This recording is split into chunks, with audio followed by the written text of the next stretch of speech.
सबके अंदर जागृत हुई है, इसीलिए वो राष्ट्र निर्माण में अपनी सबकी भूमिका निभा रहा है। और बहुत अच्छी सोच के साथ जो आज तमाम प्रकार की जो जिनको कहते थे कि गलत आदतें हैं, गलत चीज़ें हैं, आज हमारा युवा उन सब चीज़ों से दूर जा रहा है। मैं देख रहा हूं कि उनकी सोच बहुत विस्तृत हो रही है। यही कारण है कि पूरी दुनिया भारत की युवा शक्ति को सम्मान, विश्वास और आशा की दृष्टि से देख रही है। उत्तराखंड में भी हमारे यहाँ युवा ऊर्जा है, संस्कृति है, असीम संभावनाओं की भूमि है। और सोशल मीडिया के माध्यम से भी हमारे युवा आज अपनी प्रतिभा, अपनी संस्कृति को विश्व पटल पर नई पहचान दे रहे हैं। हमारी लोक संस्कृति है, हमारे यहाँ के लोक भाषा है, लोक कला है, पहाड़ की संघर्षों की कहानियाँ हैं, वो पहले सीमित दायरों तक रह जाती थी, लेकिन अब कुछ ही क्षणों में पूरी दुनिया तक आज हमारी बात पहुँच रही है। आज हमारे यहाँ के मंदिरों की घंटियाँ हो, लोक गीतों की मधुरता हो, मातृशक्ति का परिश्रम हो, सीमांत गांवों की प्रेरणादायी जीवन शैली हो, आज आप सभी लोग जो इस सभागार में उपस्थित हैं वो सच में बहुत स्पेशल है। अब आप सोच रहे होंगे कि सोशल मीडिया में तो बहुत लोग काम करते हैं, वो क्यों नहीं स्पेशल है? आप लोग स्पेशल इसलिए हैं कि उन हजारों हजार लोगों में से आप कुछ सैकड़ों लोग आज यहाँ पर हैं, जिनके साथ हम लोगों को संवाद करने का आज जो है सौभाग्य प्राप्त हुआ है। तो इसलिए आप लोग स्पेशल हैं, क्योंकि आप सब सोशल मीडिया वॉरियर्स हमारे राज्य की जो विशेषताएं हैं, जो हमारी लोक संस्कृति है, लोक परंपराएं हैं, यहाँ की संस्कृति है, उसको वैश्विक मंचों पर पहुंचाने का कार्य कर रहे हैं। और आदरणीय प्रधानमंत्री जी की प्रेरणा से डिजिटल उत्तराखंड के निर्माण के लिए भी हम तेजी से काम कर रहे हैं। हमारा प्रयास है टेक्नोलॉजी को बढ़ाना, बल्कि तकनीकी के माध्यम से जनता और शासन के बीच की जो दूरी है उसको कम करना। एक समय था जब लोगों को अपने छोटे छोटे काम करवाने के लिए बहुत चक्कर लगाने पड़ते थे, दफ्तर दफ्तर जाना पड़ता था, लेकिन आज उनके लिए सोशल मीडिया एक प्रभावी माध्यम बन गया है अपनी बात कहने का, अपनी बात का समाधान करवाने के लिए। एक ट्वीट, एक पोस्ट, एक संदेश आज सबको सक्रिय कर देता है। कहीं पोस्ट होती है, सब जगह जो है पहुंच जाता है। कई बार सोशल मीडिया पर आई एक छोटी सी सूचना किसी भी जरूरतमंद के लिए भी जीवन में बड़ी राहत बन जाती है, यानी कि लाइफ जीवन देने का काम कर देती है। यही कारण है कि आज सोशल मीडिया केवल मनोरंजन का माध्यम नहीं है, बल्कि जनता और सरकार के बीच में विश्वास, संवाद और सहनशीलता का एक सेतु बन गया है। और मैं स्वयं प्रतिदिन विभिन्न सोशल मीडिया के जो प्लेटफॉर्म्स हैं उन पर आने वाले सुझाव हैं, शिकायतें हैं और जन समस्या है, उनकी नियमित रूप से मैं निगरानी करता हूं। लेकिन साथियों, हर शक्ति जब एक बड़ी जिम्मेदारी लेकर आती है तो सोशल मीडिया भी इसका अपवाद नहीं है।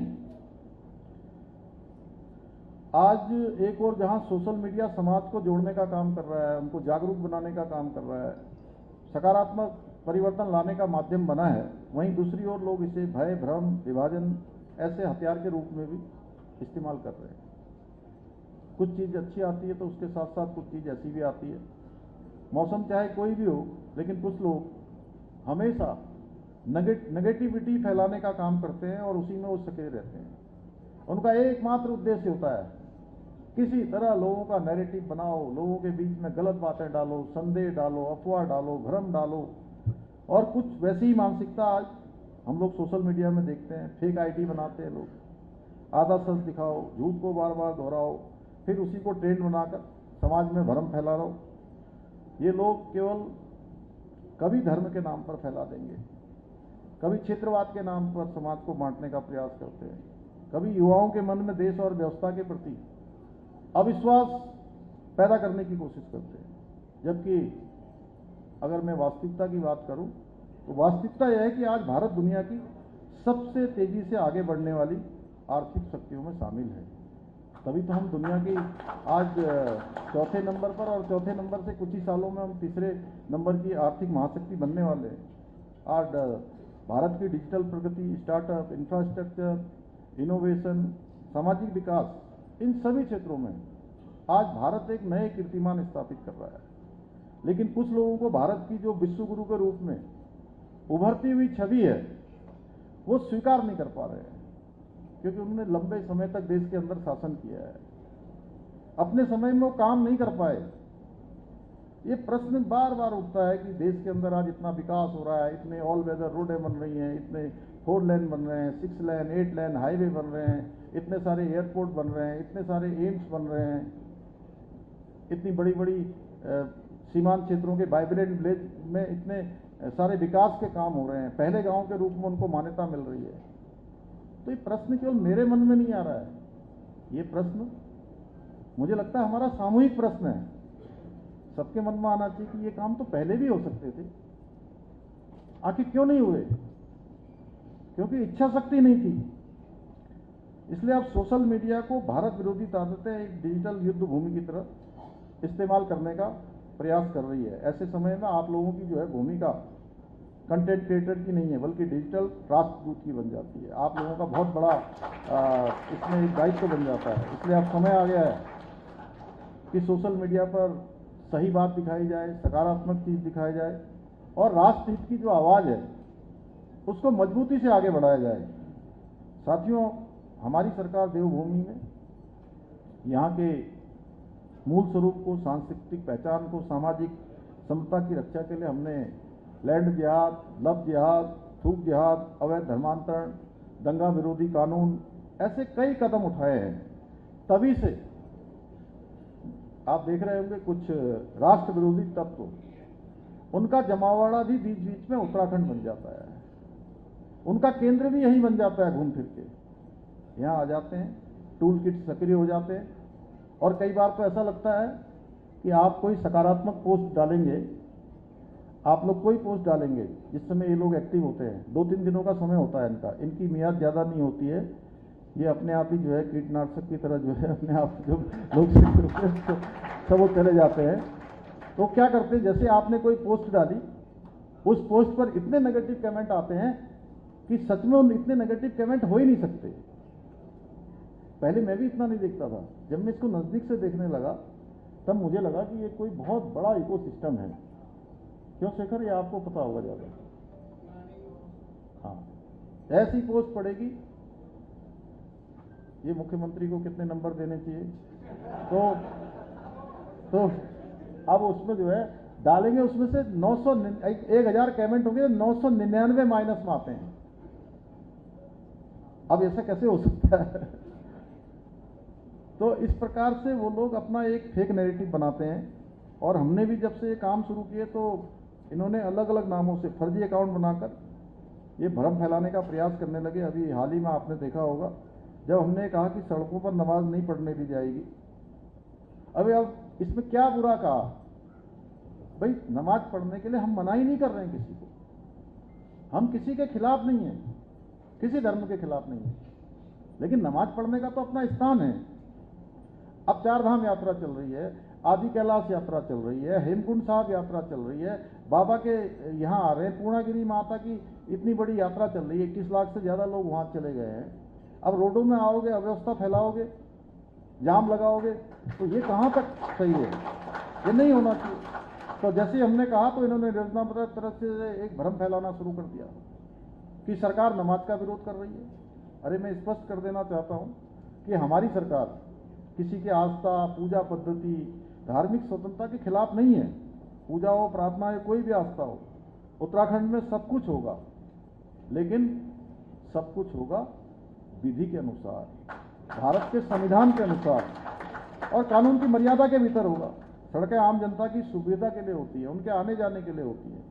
यदि कोई सड़क रोककर अवस्था फैलाएगा तो उससे आम नागरिकों को परेशानी होगी। हमारी सरकार किसी को भी कानून हाथ में लेने की अनुमति नहीं देती। हम सभी आस्थाओं का सम्मान करते हैं। उत्तराखंड में कानून और व्यवस्था से ऊपर किसी को नहीं माना जा सकता है। सभी को व्यवस्था को मानना होगा, लेकिन कुछ लोगों को ये रास नहीं आता है, शांति व्यवस्था, सांस्कृतिक संरक्षण बिल्कुल समझ में नहीं आ रहा है। इसलिए वो सोशल मीडिया के माध्यम से भ्रम फैलाने का प्रयास कर रहे हैं, लगातार लोगों में अफवाह फैलाने का काम करते हैं। इसलिए मैं आज ये स्पष्ट शब्दों में कहना चाहता हूं कि देवभूमि उत्तराखंड में अराजकता फैलाने वालों के मंसूबे कभी सफल नहीं होंगे। देवभूमि उत्तराखंड राष्ट्रभक्ति, सनातन संस्कृति, सामाजिक समरसता और कानून के शासन में विश्वास रखने वालों की भूमि है। यहाँ बहुत शांति प्रिय लोग रहते हैं। जब भी मुझे मेरे मीडिया के मित्र पूछते हैं तो मैं उनसे हमेशा ही कहता हूँ कि हम बहुत प्रेम से रहते हैं आपस में, हमारे यहाँ कोई किसी प्रकार का तनाव नहीं है, लेकिन हम उत्तराखंड के देवत्व को कोई नुकसान भी नहीं होने देंगे।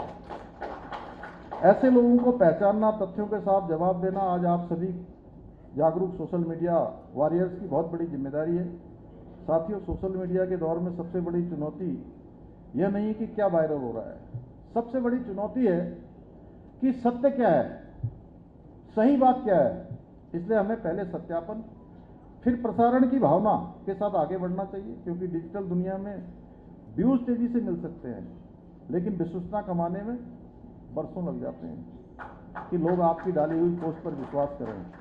जो व्यक्ति समाज को सही दिशा देता है, तथ्य के साथ बात करता है, सकारात्मक सोच को आगे बढ़ाता है, वही लंबे समय तक लोगों के दिलों में अपनी पहचान, अपनी जगह बना पाता है। लेकिन जो केवल नकारात्मक फैलाते हैं, भ्रम फैलाते हैं, सनसनी फैलाते हैं, और कुछ समय के लिए तो ट्रेंड बन सकता है, कुछ समय के लिए तो व्यूज मिल सकते हैं, पर समाज का विश्वास वो कभी नहीं जीत सकते हैं, लोगों के दिल में कभी नहीं जा सकते। वो अखबार में उसमें आ जाएंगे, उस पर दिख जाएगा, बहुत सारा व्यूज दिख जाएगा उनका, लेकिन लोगों के दिल में जो जगह बनती है वो नहीं होगी। साथियों, लोकतंत्र में आलोचना भी बहुत जरूरी है, लेकिन आलोचना और अराजकता में बहुत बड़ा अंतर है। कुछ लोगों को लगता है कि हर सुबह सरकार को कोसने वाली पोस्ट डाल देना ही राष्ट्र सेवा है। अब राष्ट्र निर्माण केवल ट्रेंड चलाने वालों से नहीं बनेगा, बल्कि सकारात्मक योगदान देने से बनेगा। इसलिए आज आवश्यकता केवल रील बनाने की नहीं है, रियल इम्पैक्ट पैदा करने की है, क्योंकि मोबाइल पर चलने वाली कुछ सेकंड की रीलें कई बार समाज की सोच और आने वाली पीढ़ियों की दिशा तय कर देती है। साथियों, देवभूमि उत्तराखंड केवल आस्था का केंद्र नहीं है, बल्कि अवसर, नवाचार, नई संभावनाओं की अब एक नई भूमि के रूप में उभर रही। लोग बहुत संभावनाएं आज उत्तराखंड में देख रहे हैं। हर दृष्टि से आज उत्तराखंड भारत के उन राज्यों की श्रेणी में शामिल हो गया जो पहले श्रेणी के राज्य माने जाते हैं, अग्रिम पंक्ति के राज्य माने जाते हैं। हमारा धार्मिक पर्यटन बढ़ रहा है, वेलनेस टूरिज्म बढ़ रहा है, adventure tourism, film shooting, home stay, digital economy, हर क्षेत्र में आज हमारी नई पहचान बन रही है। पिछले सालों में कई श्रद्धालु आए, अभी आप देख रहे होंगे 3-4 सालों में 23 करोड़ से भी ज़्यादा लोग देवभूमि उत्तराखंड आ गए। चारधाम यात्रा कल तक 20 लाख क्रॉस हो गई थी। मुझे लगता है कि आज जो है वो 22 लाख के आसपास पहुंच गई होगी। परसों का था कल, और आज का मैं देख नहीं पाया, आज तक पहुंच जाएगी। आदि कैलाश यात्रा 20,000 के आंकड़े को पार कर गई 20 दिनों में। पूर्णागिरि की यात्रा के बारे में आज मुझे डीएम चंपावत सवेरे में बात कर रहा था तो मुझे बता रहे थे कि 21 लाख लोग अभी तक जो है पूर्णागिरि की मैया के दर्शन के लिए आए। लेकिन मैं जानता हूँ उत्तराखंड की असली ताकत हमारे पहाड़ हैं, हमारी संस्कृति है, हमारी जीवन शैली है, हमारे गांव हैं, हमारे लोकगीत हैं, हमारी लोक भाषाएं हैं, और सबसे बड़ी बात है यहाँ के लोगों की सादगी, यहाँ के लोगों का अपनापन, यहाँ की बोली भाषा और यहाँ की ईमानदारी। पूरे देश और दुनिया में लोग उत्तराखंड के लोगों को पसंद करते हैं। और साथियों, इन सबको दुनिया तक पहुँचाने का आज सबसे बड़ा माध्यम आप सभी सोशल मीडिया क्रिएटर्स, इन्फ्लुएंसर बन सकते हैं। जब आप लोग अब देवभूमि की संस्कृति के, मैं कहना चाहता हूं कि आप सब लोग अब देवभूमि की संस्कृति के डिजिटल दूत हैं। जब आप किसी पहाड़ी गांव की सुबह दिखाते हैं, जब आप किसी स्थानीय व्यंजन की कहानी बताते हैं, अभी यहाँ पर हुकुमदा नहीं आए होंगे, कहाँ हैं पता नहीं,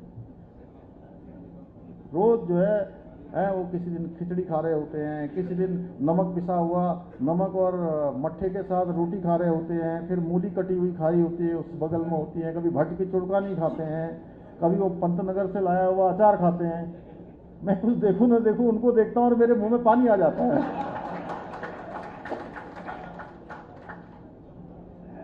इतनी चीजें हैं कि हमारे जो पहाड़ में जो यहाँ का जो है अलग अलग प्रकार का, वो अभी कल मैं देख रहा था कि वो भटिया बोलते हैं हमारे यहाँ पिथौरागढ़ में, यहाँ पता नहीं क्या बोलते हैं, भट वाला कह रहे थे, भट का ज्वाला।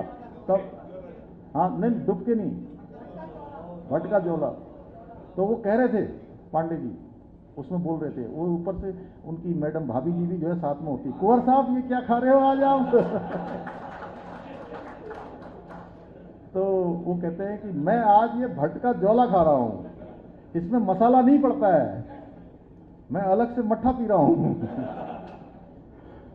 तो सच में ये जो हमारे व्यंजन है, ये जो पहुंचते हैं आप लोगों के माध्यम से पहुंचेंगे तो कितना अच्छा होगा। आजकल देखिए काफल पक रहे हैं, कल राम सिंह कैड़ा जी लाए थे, इनकी श्रीमती जी ने, कमलेश जी ने मेरे लिए भी भेज रखे थे थोड़े। आज मैंने माता जी को भी खिलाए, मैं सवेरे से गाँव में था घर में, और मैंने भी सवेरे खाए। तो ये इतनी विशिष्टताएं हमारे राज्य के अंदर हैं। जब आप किसी लोक कलाकार को, किसी सैनिक परिवार को, किसी महिला स्वयं सहायता समूह, किसी युवा उद्यमी को जिसने बहुत अच्छा काम किया है, उसको अपने प्लेटफॉर्म पर स्थान देते हैं, तो तब केवल एक आप कंटेंट नहीं बनाते हैं, बल्कि एक ब्रांड उत्तराखंड की दुनिया के सामने उसको प्रस्तुत करते हैं कि ये हमारा ब्रांड है, ये हमारी विशेषताएं हैं। और मैं आप सभी से आग्रह करता हूं, उत्तराखंड की जो पर्यटन की संभावनाएं हैं, यहाँ के खान पान है, रहन सहन है, लोक संस्कृति है, अध्यात्म है, साहसिक गतिविधियों को अपने सोशल मीडिया के माध्यम से देश दुनिया तक पहुंचाइए। क्योंकि आपकी ये जो ये पॉजिटिव पोस्ट है,